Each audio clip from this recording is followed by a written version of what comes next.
আজকে চেম্বারে এক পরকীয়াসক্ত লোকের সাথে কথা হলো। কিভাবে কথা হলো শোনেন। চেম্বারে আসলে মিটিং হলো যে তার ওয়াইফ এবং হাজবেন্ড আছে, তারা হচ্ছে দুজনে বসলো। বসার পর তারা বলতেছে যে আসলে হাজবেন্ড বউর বিরুদ্ধে এই ক্লেম করতেছে, আর হাজবেন্ড আবার বউর বিরুদ্ধে, বউ আবার হাজবেন্ডের বিরুদ্ধে ক্লেম করতেছে। এই দুজনে ক্লেম করতেছে। এরপর আমি তাকে জিজ্ঞেস করলাম পার্সোনালি, দুজনকে একটু আলাদা আলাদা কথা বলার চেষ্টা করলাম। তবে যে কোনো একজন ব্যক্তি হচ্ছে হাজবেন্ড হোক ওয়াইফ, ম্যাটার আসার পর তাকে জিজ্ঞেস করলাম, ভাই আপনি আসলে পরকীয়া কেন করেন? তখন হচ্ছে সে বলতেছে, ভাই পরকীয়া আসলে সত্যি কথা বলতে কি আমি পরকীয়া কেন করি এটা আমি আপনাকে বলি। তখন সে পার্সোনালি কথা বলে। তখন কিন্তু তার ওয়াইফ আমার কাছে ছিল না, বা আমাদের চেম্বারে, তাকে একটু চেম্বারের বাইরে বসাই রাখছিলাম। তখন সে বলতেছে, ভাই আমি পরকীয়া করি এই জন্য যে আসলে আমার বউর কাছ থেকে বেটার সার্ভিস পাচ্ছি না। কি ধরনের সার্ভিস? মানসিক সার্ভিস ভাই। শারীরিক সার্ভিস তো সবকিছু না, মানসিক সার্ভিস তাই না? এখন আমি কি করবো বলেন? সে সারাদিন বাসায় গেলে ঝগড়া করে, হ্যান করে, ত্যান করে, খিটখিট করে, আমার সাথে কথা বলে না। আমাদের বন্ডিং খুব একটা ভালো না ভাই। বিয়ে কি শুধুমাত্র ভাই যে সে রান্না করবে আমি খাবো এতটুকুই ভাই? এইটার জন্য বিয়ে করছে? তো কাজের লোক বাসায় রাখলে হতো। সে আমাকে এই কথা বললো ভাই।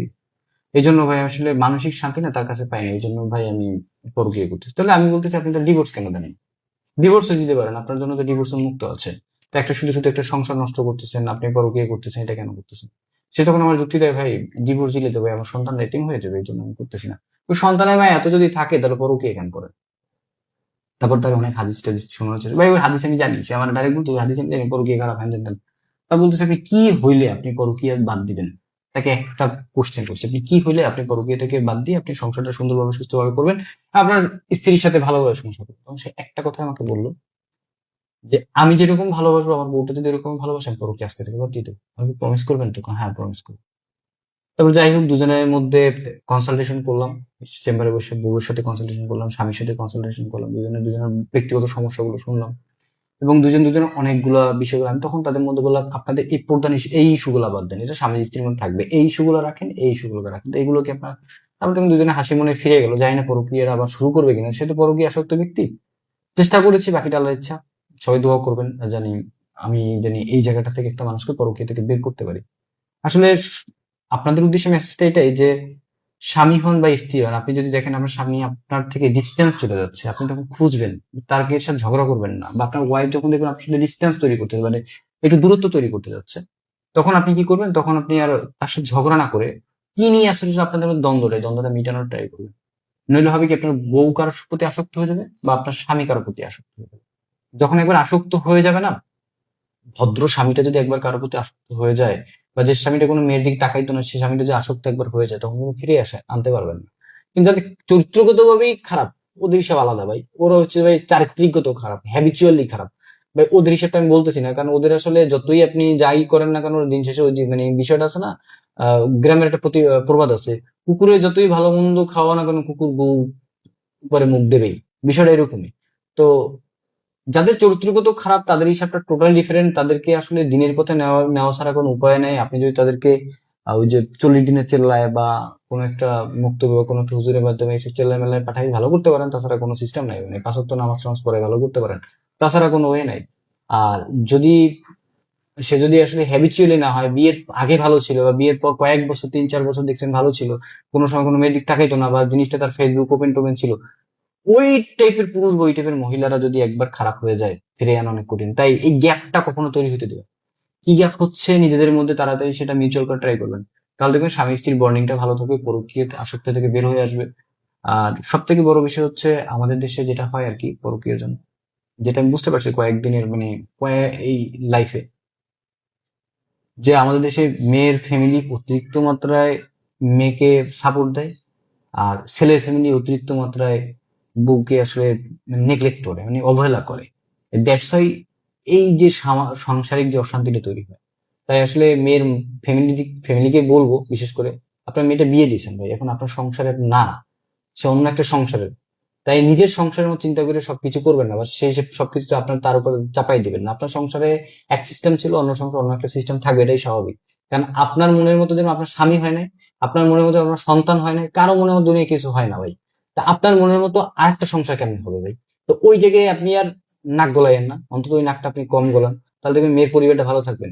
চিন্তা করবেন, দিন শেষে অনেক মা বাবারা আছে মানে লাই দিতে নিয়ে, আমার মেয়ের আইনি আমি দুনিয়ার সব মানে উঠে ফেলাবো। তা আপনি যখন উঠেই ফেলাইতেই পারতেন, দুনিয়া ভালো জায়গায় দিতে পারতেন, তো বিয়ের আগে দিতেন, বিয়ের পরে এত নাটক করেন কি লেগে ভাই?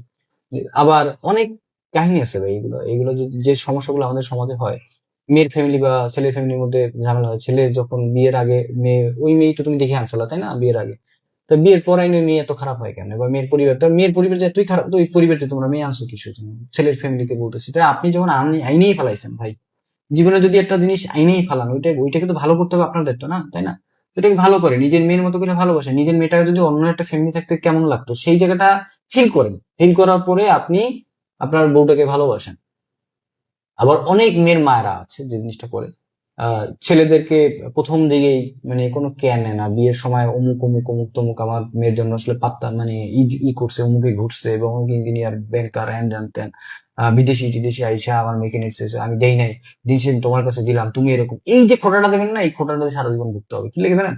বিয়ের পর মানে কোনো সময় এই কথা বলতে পারবেন, বোঝাবেন না যে আপনার মেয়ের লেগে আজীবন অনেক বড় বড় সম্বন্ধ আসছে, তাহলে আপনি নিকৃষ্ট জায়গায় দিচ্ছেন। তখন সে ভাববে কি, সেই পুরুষটা ভাববে যে আমি তাহলে এত খারাপ একটা ছেলে, তার কাছে এত ভালো একটা জিনিস দিছে, তাহলে বিষয়টা ঝামেলা হয়ে গেছে। তখন পুরুষরা হয়তো প্রথম 2-1 বছরের কথা বলবেন, তখন এই জিনিসটা তার কাছে অনেক বড় একটা ইয়ে হবে। বা আপনি মেয়ের সাথে আপনার জামাইয়ের সাথে ঝগড়া লাগছে, জামাইরে তুইলা এমন এমন কথা বলবেন না যে কথাটা জামাই যদি ওই মেয়ের সাথে সংসার সারা জীবন করে, সারা জীবন ওই মেয়ের ওই জিনিসটা শুনতে হবে। তাই এমন এমন কথা বলবেন না যেটা আসলে মেয়েকে বলেন পার্সোনালি, তোমার জামাই খারাপ, তোমার জামাই হ্যান্ডেল, এইটা জানি জামাই পর্যন্ত টান পর্যন্ত না যায়। তাহলে বুঝে বিষয়টা হবে কি।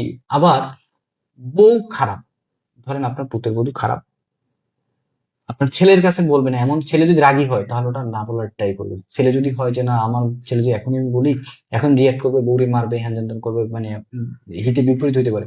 তো ঘরে আসার সাথে মায়েরা এই ক্লিকটা বাজাইবেন না। যারা ছেলের মা আছে, ছেলের বোন আছে, ক্লিকটা অন্তত বাজাবেন না। কারণ বাজাইলে হয় কি, দিন শেষে ওই ছেলেটা না আপনার ভালোবাসায় হোক, মায়ের প্রতি সম্মান দেখাতে যাই হোক, কারণ কোরআন হাদিস শুনতে শুনতে তো আমাদের দেশে মুসলমান পোলাপান বড় হয়, মায়ের প্রতি ইম্প্যাক্ট ভালোবাসা একটু বেশিই থাকে। তাছাড়া মাকে সারা জীবন দেখে, মায়ের কোলে বড় হয়, মায়ের প্রতি একটা ভালোবাসা থাকে। এই সেন্স থেকে আসলে আমার মাকে বলছে রক্ত গরম হয়ে দেখেন অনেক কিছু করে ফেলাইতে পারে। তাই ছেলেদেরকে সবকিছু না জানানোই বেটার। আপনি যদি পারেন, আপনি ভুলটা দেখছেন, তো ভুলটা আপনি শুধরাই দেন। তাই আপনি আমার ছেলে পর্যন্ত কেন দেন? অনেক বিষয়টা আছে ছেলে পর্যন্ত না যাওয়াই বেটার। এটা মহিলাদেরকে বলতেছি, এটা মেয়ের মাকেও বলতেছি, ছেলের মাকেও বলতেছি, ছেলের বোনকেও বলতেছি। কোনো বিষয় সরাসরি ছেলেকে বলতে দেবেন না, অর্থাৎ আপনার জামাই হোক বা আপনার ছেলে হোক, তাকে বলবেন না। সংসার টিকিয়ে রাখার দায়িত্ব আপনাদের, কারণ দিন শেষে এই সংসারটা যদি ভাঙে, আপনারা হয়তো আর একটা মেয়ে আনতে পারবেন, বা আপনি হয়তো আর একটা জায়গায় ভালো একটা জায়গায় বিয়ে দিতে পারবেন, কিন্তু দিন শেষে ওই ছেলেটারও জীবনে শান্তি আসবে না। কারণ দ্বিতীয় বিবাহতে শান্তি আসছে খুব কম ছেলে পেলে, কারণ দিন শেষে বউয়ের ফোঁটা সন্ধি হয়। আর কারণ তোমার তার আগের বউটা কেন গেছে বুঝি না, কথায় কথায় জিনিস বলবে, ছেলেটা তোমার বুকটা ফাইটে যাবে। আবার যখন মেয়েটার দ্বিতীয় জায়গায় বিয়ে হবে, তোমার আগের স্বামী কি করছে পার্সোনাল লাইফ নিয়ে কথা বলবে, মানে ঘুমাইতে দেয় শুইতে দেয় পার্সোনাল টাইম ইউজ করবেন, তখন তোমার স্বামী কি এরকম করছিল, মানে বিষয়টা বাই মাইন্ড নেবেন না। এরকম কথাগুলো শুনবেন তখন না ওই শারীরিক তৃপ্তি, মানসিক তৃপ্তি, কোনো দৈহিক তৃপ্তি, কোনো তৃপ্তি আসবে। আপনারা এই জিনিসটা বুঝবেন না, এই জিনিসটা আপনাদের বোঝার ক্ষমতা নাই। আপনারা যারা গিলিগিলি লাগান, এই ক্ষমতাটা আপনি নাই। আপনার মেয়েটাকে আপনি ভালোবাসেন, তা ভালোবাসে জাহান নামে কেন ফালান? আবার আপনার ছেলেটাকে আপনি ভালোবাসেন না, ভালোবাসে কেন জাহান নামের কষ্ট তাকে দেন? তাহলে আপনারা দুইটা ফ্যামিলি মিলে একটা সংসার টিকে রাখতে পারেন। সংসার টিকেই রাখে, ঠিক আছে? আর ছেলে মেয়েদের বলি হুটহাট করে গ্যাঞ্জাম লাগাবেন না, পরকীয়া আসক্ত হবেন না। দিন শেষে নিজের সংসার টিকে রাখার ট্রাই করেন। সবাই ভালো থাকবেন। আসসালামু আলাইকুম রহমতুল্লাহি ওয়া বারাকাতুহু। আমার জন্য দোয়া করবেন।